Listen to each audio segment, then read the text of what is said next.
주단전나 강한 뚝심. 안녕하세요, 주식 강사 유튜버 반갑습니다.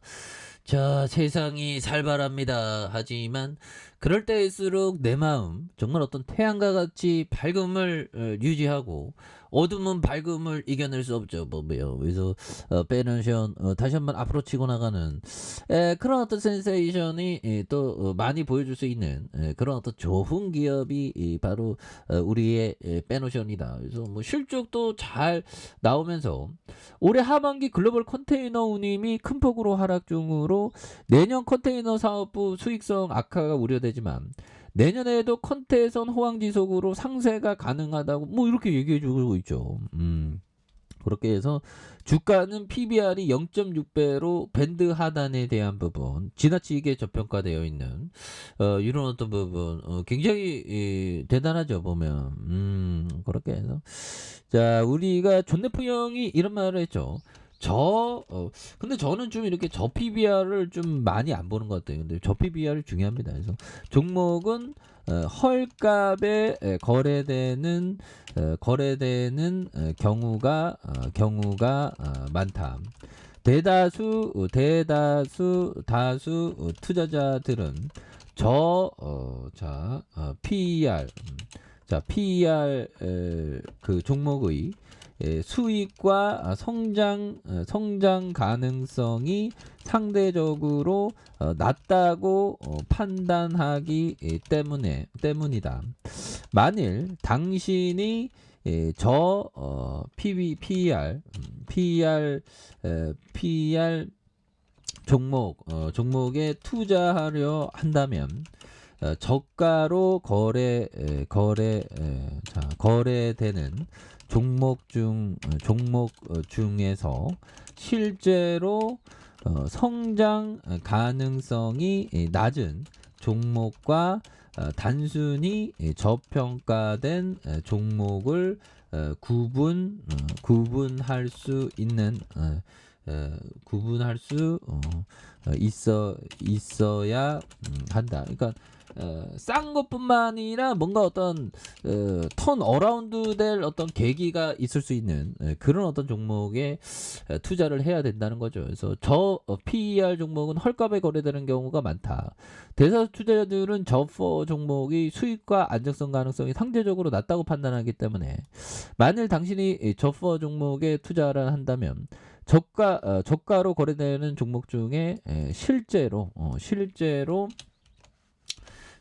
성장 가능성이 낮은 종목과 단순히 저평가 종목을 구별할 수 있어야 되는 이런 어떤 센세이션은 굉장히 중요하겠죠. 그래서 저평가 종목을 좀 장기 투자하는 게 굉장히 중요합니다. 신다컴퍼니 그런 부분. 다시요. 저퍼 종목은 헐값에 거래되는 경우가 많다. 대다수 투자자는 저퍼 종목의 수익과 성장 가능성이 상대적으로 낮다는 그런 어떤 부분. 그래서 장기 투자하면 돼. 장기 투자하고 좋은 기업을 멀리 보면 정말 어떤 장기 투자하면 좋죠. 그래서 진정으로 이해하고 있지 않으면서 자신 있게 대답하는 사람은 가급적 피하려고 한다. 그들은 의미 없는 춤을 추고 있는 꿀벌과 같다. 그들은 벌집의 해가 될 뿐이다. 그래서 좀 이렇게 좀 진정으로 좀 이해하고 있는 기업에 대해서 멀리 볼 수 있는 그런 어떤 마음이 또 상당히 또 중요한 그런 어떤 부분이 되겠죠. 예, 그렇게 해서 뭐.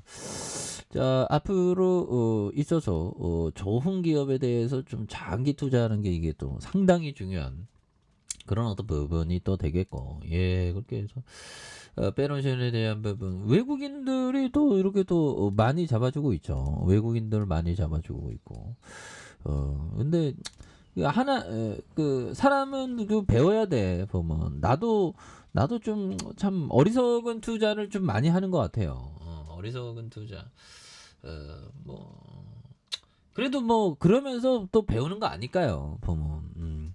아니 처음부터 주식 잘하는 사람이 어딨냐 보면 그런 느낌. 그래서 코스닥에 대한 자 코스닥 투자 보면 굉장히 좀 많이 눌려준 이런 어떤 부분이 되는데, 예, 그래서 주가에 있어서 많이 눌려줬다가 터닝에 대한 부분 이런 부분도 나오고 있기 때문에 뭐 다시 좀 좋아지는 순간들도 오지 보면. 그런 부분. 그래서 자, 보면 뭐 금리 인상, 그래서 금리 인상, 뭐 분위기가 또 다시 좋아지고 있죠. 분위기가 또 살리고 굉장히 좀 잘 좋아지고 있는 모습. 그래서 자, 주식 주담대 금리 7% 돌파하자 네, 미국 집값이 20% 폭락에 대한 부분. 그래서 미국 주택담보대출 금리가 7% 넘기면서 미국의 주택 가격이 내년에 한 20% 폭락할 것이라는 그런 어떤 부분. 그래서 미국 모기지 금리가 20년 만에 처음으로 7%대에 도달하면서 미국 집값의 바닥이 보이지 않는 상황이라며 내년 미국 집값이 15% 20% 하락할 것이라는 이런 어떤 의견이 나왔죠. 그래서 내년 초 주택 거래량 감소와 집을 반드시 매매해야 되는 수요만 남을 가능성이 크다. 뭐 그렇게 해서 뭐 이런 거는 뭐 또 뭐 예측일 뿐이고 보면 뭐 어느 순간에 보면 막 주가가 뭐 폭락한다는 뭐 더 올라와 있어 보면.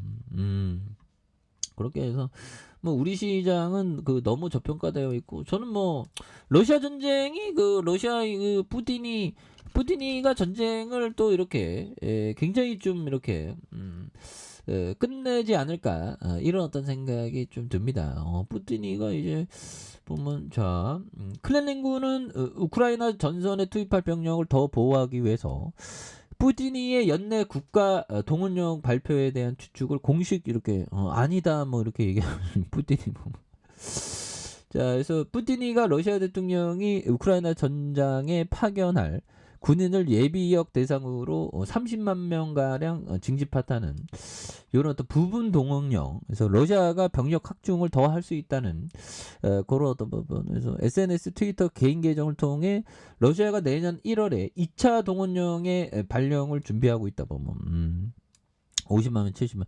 야, 보면 이렇게 뭐 눈 하나 또 어느 순간에 또 막 동원령 내려오면 뭐 아비 규환이죠. 보면.